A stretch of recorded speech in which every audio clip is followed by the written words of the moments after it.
Before we begin, welcome to Western Storyverse. If you enjoy gripping Wild West stories filled with mystery, courage, and unforgettable characters, be sure to subscribe and ride with us on every new adventure. The first thing Ethan Walker noticed beneath the faded grey blanket was a trembling hand marked by deep rope burns. The fingers twitched as if they refused to surrender, even though the rest of her body looked completely exhausted. The scorching Arizona sun had barely risen above the distant hills, yet the desert already felt heavy with silence. Ethan, a 47-year-old rancher, had lived alone for years on a quiet ranch miles away from the nearest town.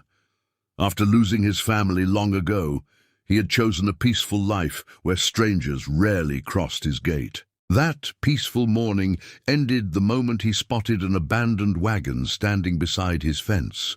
One wheel had sunk into the dry earth, and an old mule waited beside it without making a sound. There were no fresh footprints, no driver, and no sign of who had brought it there. A folded piece of paper was tied to the wagon with rough string. Ethan untied it carefully. Only 2 words were written across the page in dark ink: paid, delivered. His expression hardened. "I never ordered anything," he whispered. Slowly, he pulled back the blanket.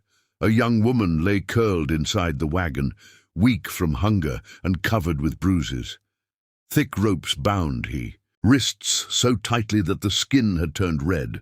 Dirt covered her face, yet fear in her eyes was stronger than every wound. She looked directly at Ethan. "So, you're the one who bought me," she whispered. "Go ahead, finish it." The words struck him harder than any bullet ever could. Ethan immediately knelt beside her and carefully cut the ropes with his pocket knife. "I didn't buy you," he said quietly, "and no person belongs to another."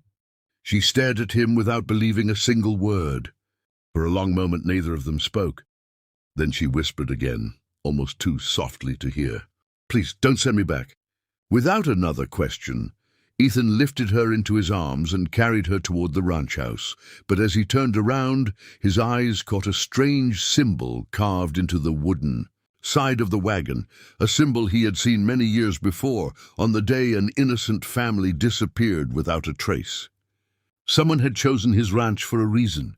As the cabin door closed behind them, Ethan Walker placed the young woman on a small bed near the window and set a cup of water beside her. He stepped back instead of standing over her. Years of living alone had taught him that trust could never be forced. "My name is Ethan," he said quietly. "You're safe here." The young woman remained silent for several seconds before answering. "My name is Sarah." Her voice was weak, but the fear in her eyes remained stronger than her exhaustion.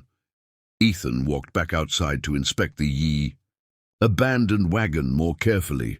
The wheel track suddenly disappeared, only a short distance from his fence, as if another team of horses had dragged the wagon into place during the night.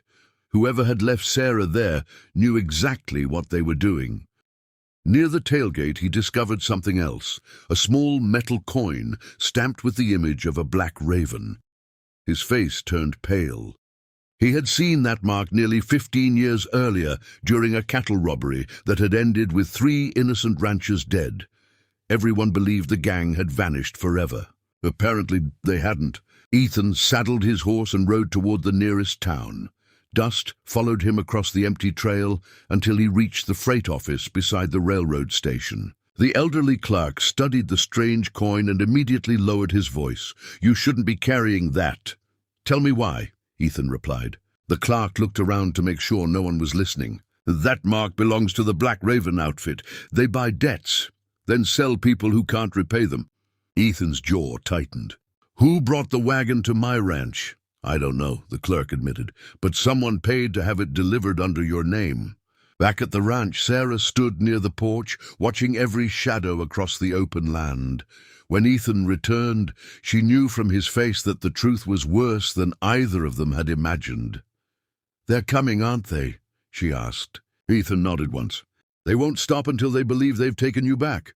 Before Sarah could answer, a distant cloud of dust rose along the western trail. Before the riders reached the ranch, Ethan calmly closed the front gate and stood in the middle of the dusty trail.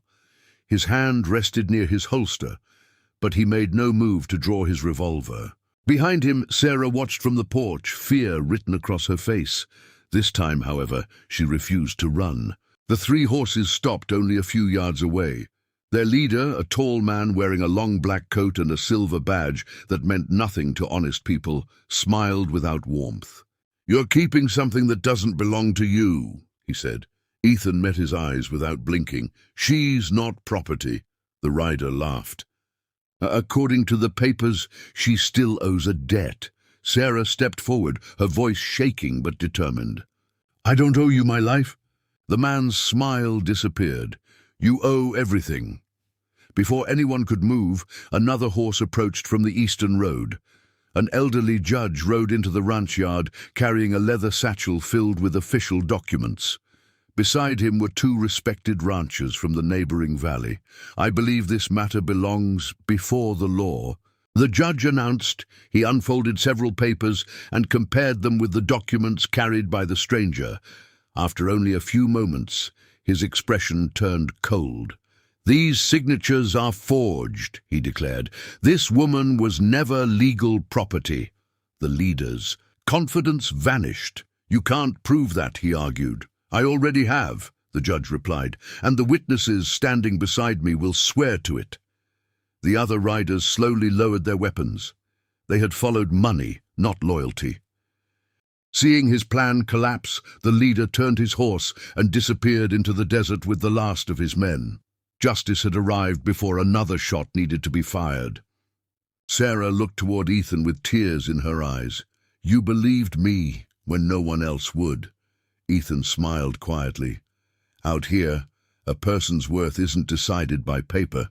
It's decided by character." As the sun set over the Arizona desert, the lonely ranch finally felt like a home again. Thanks for watching on Western Storyverse.